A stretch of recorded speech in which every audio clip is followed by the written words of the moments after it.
สวัสดีค่ะทุกคนวันนี้เราจะมากินกุ้งไวน์แอตแลนติกโคลด์วอเตอร์นะคะกุ้งจากทะเลแอตแลนติก กุ้งน้ำเย็นทะเลแอตแลนติกนะคะตัวเขาจะเล็กๆนะคะเนี่ยแต่เราจะลองลวกน้ำร้อนอีกทีหนึ่งนะ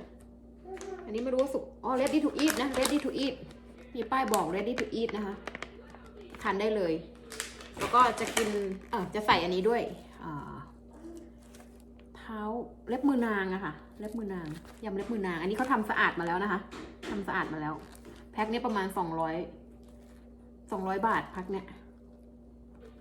เดี๋ยวเราจะลวกน้ำร้อนหน่อยนะคะ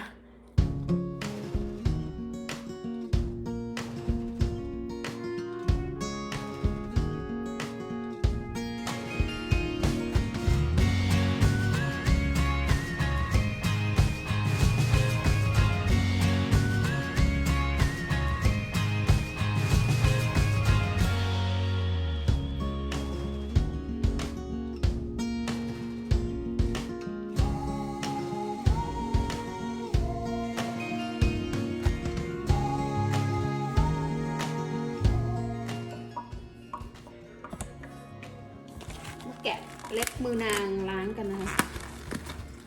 ล้างก่อนเผื่อมีอะไรสกปรกเขาทำมาเรียบร้อยแล้วนะตัดเล็บเรียบร้อยนะคะน่าเอามาทอดจังเลย200 บาทเพื่อนๆแค่นี้200 บาทนะคะ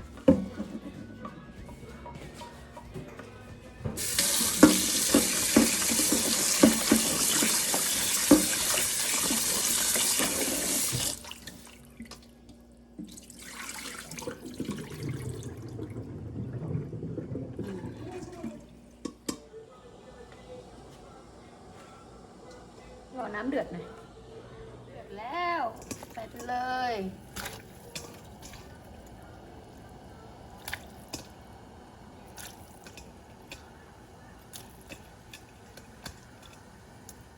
เราลืมไปเรามีอันนี้ด้วยนะฟูลี่คุกเหมือนกันทานได้เลยนะคะนี่เดี๋ยวใส่ในนั้นได้เลยแต่ว่ามันยังเป็นน้ำแข็งนะ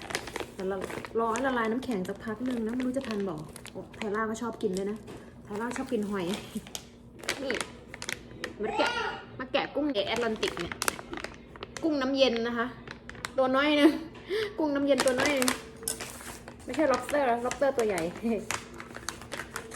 อันนี้เลน lobster แค่นี้$13นะคะเพื่อนๆ$13นะคะ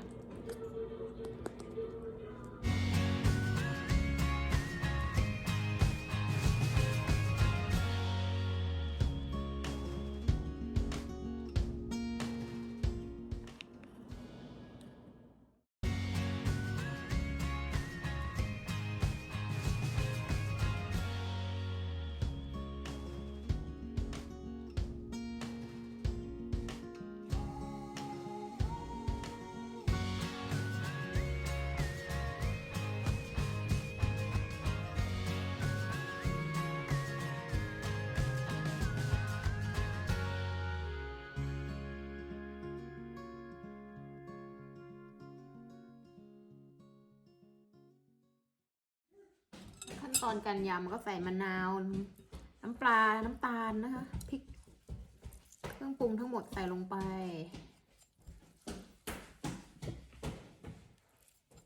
จะได้มะนาวมากเลย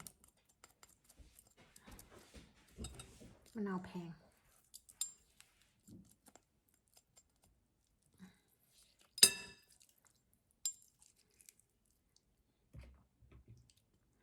ลูกชายมาเกาะขา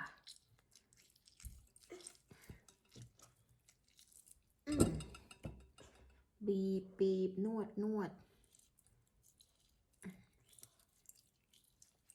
ยามไม่ไทยล่าก่อนนี่จะตื่นไหมเนี่ยตื่นมากินก่อนไหมเนี่ยไม่ทันแล้วมั้งแม่หิวแม่กินก่อนแล้วกันเอาน้ำปลานะคะนี่ไม่ได้แกะหรอแกะแล้ว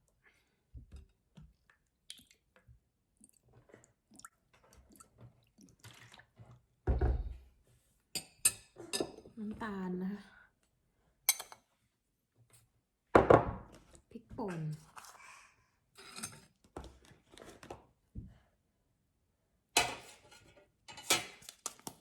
ผงนัวหน่อยนึงนะคะพริกป่นผงนัวหน่อย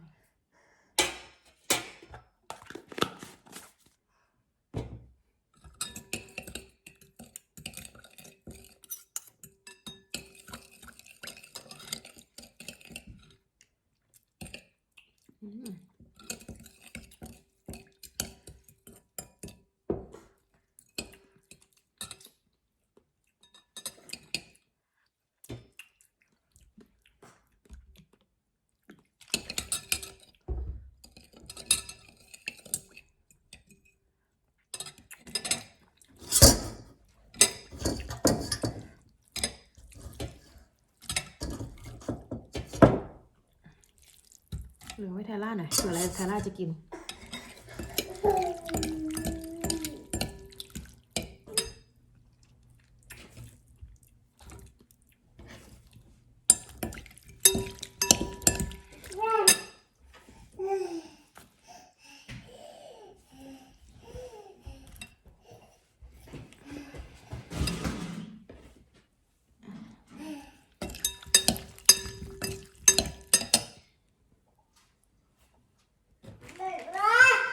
ใส่กุ้งด้วย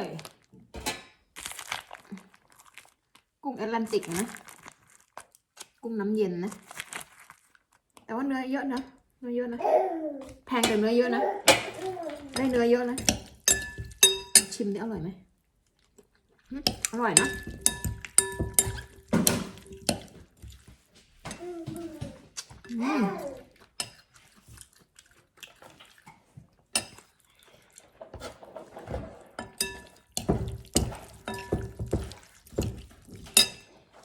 ชิมหน่อยชิ้นใหญ่เกินชิมหน่อยลืมตัดต้องตัดหน่อยกรุบกรุบกรุบกรุบอร่อย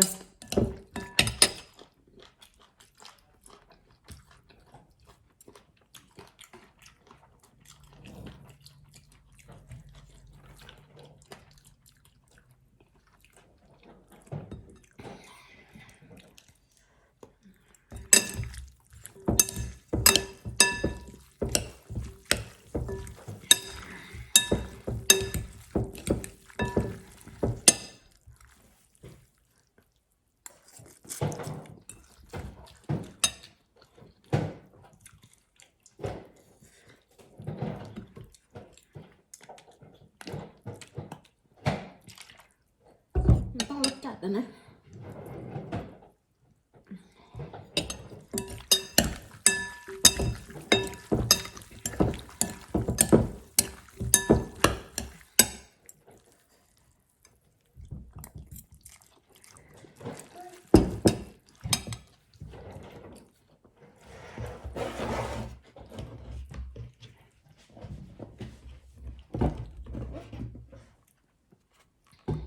ลืมอะไรรู้ไหม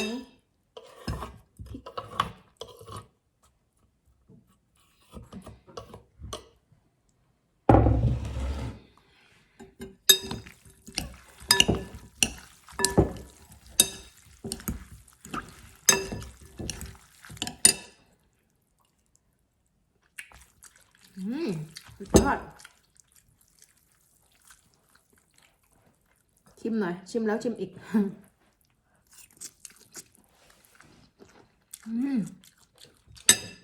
แซ่บแซ่บแซ่บ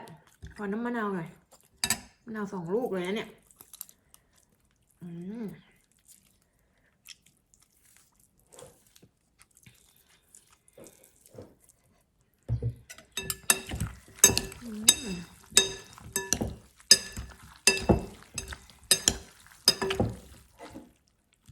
น่าตัดไหนเนี่ย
วัสดีค่ะทุกคนมากินกัน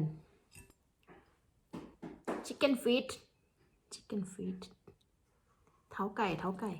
เล็บมือนางอันนี้เขาทำความสะอาดมาเรียบร้อยแล้วนะสบายไม่ต้องทำอะไรมากเอามาต้มหน่อยนึง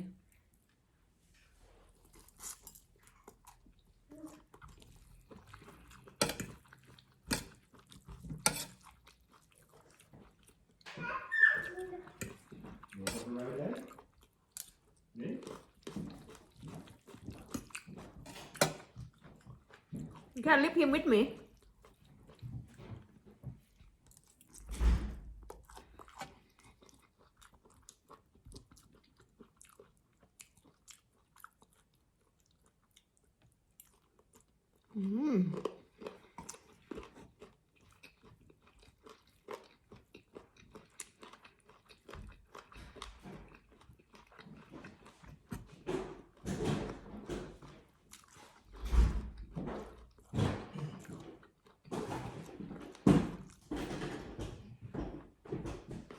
You can lip him with me. Eh? Can lip him with me. You'll come with me. Just a few minutes.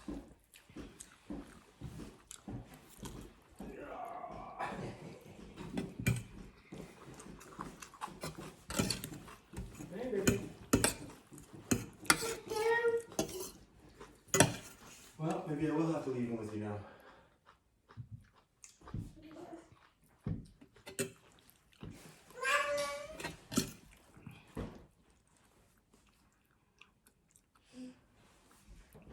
Daddy's going to grocery store, okay? I'll take Dad for a ride. Okay? You want to come too, Cal? Yeah. You just lip him here. Take him go.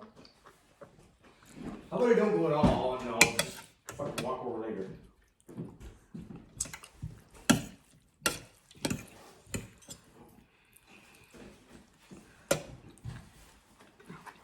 Because I'm not getting all these kids ready for 2 seconds.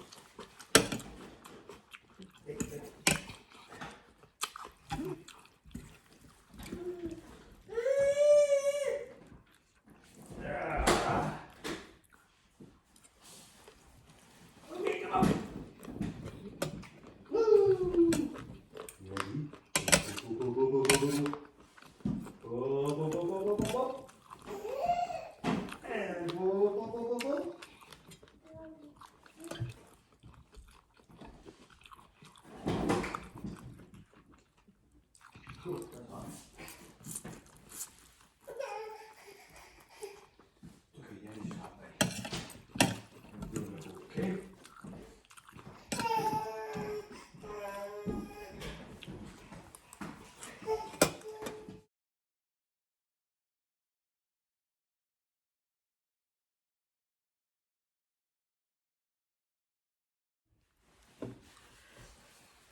ตามพ่อให้พ่อไปซื้อพ่ออ้อม What color? Yeah.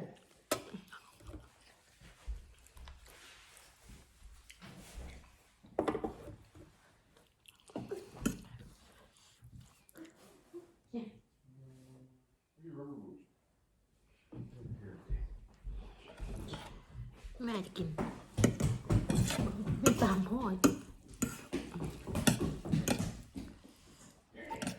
อ๋อลืมกุ้งแอตแลนติก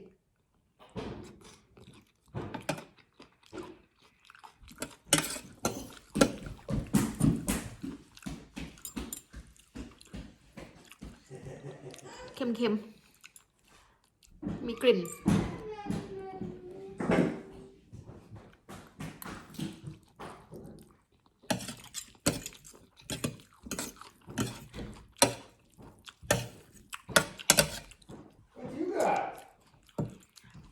Tearing apart. I didn't think I had it all.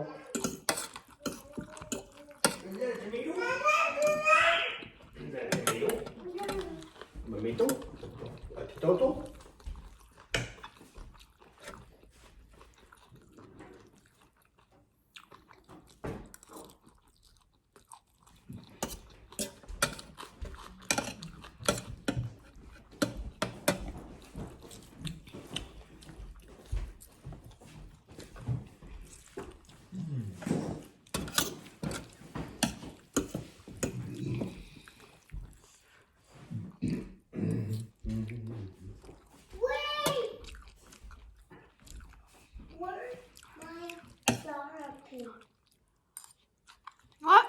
Dora? What? Oh, Your Dora pin? no. Dora. Show Daddy. What? But I found it. Oh, I found it. You want that? Yeah. you go by truck or walk Daddy. I'm not going now. Oh, okay wait for me eat maybe I go I stick in the bin. Let's put it in the car.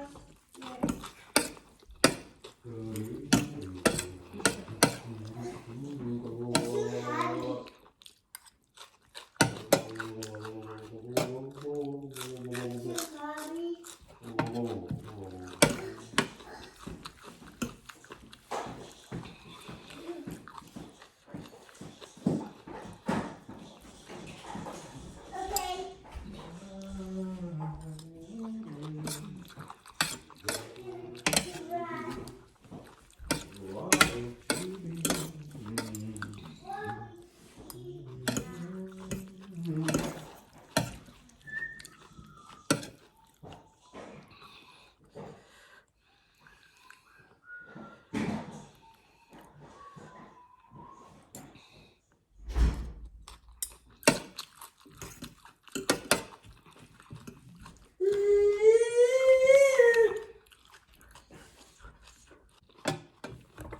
Here, you take mine with you.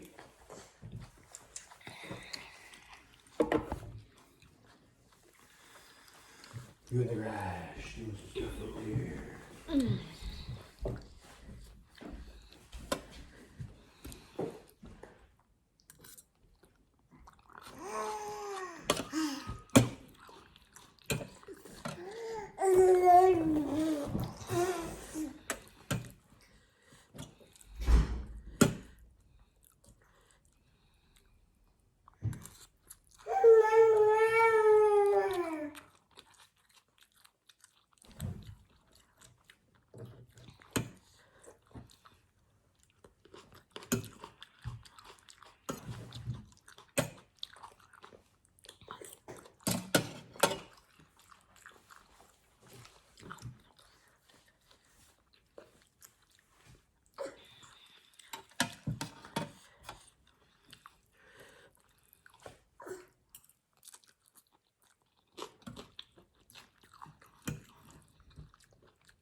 กินข้าวแล้วนะ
อิ่มแล้วทุกคนเอ้ยใส่เยอะเกิน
อิ่มละขอบคุณค่ะ thank you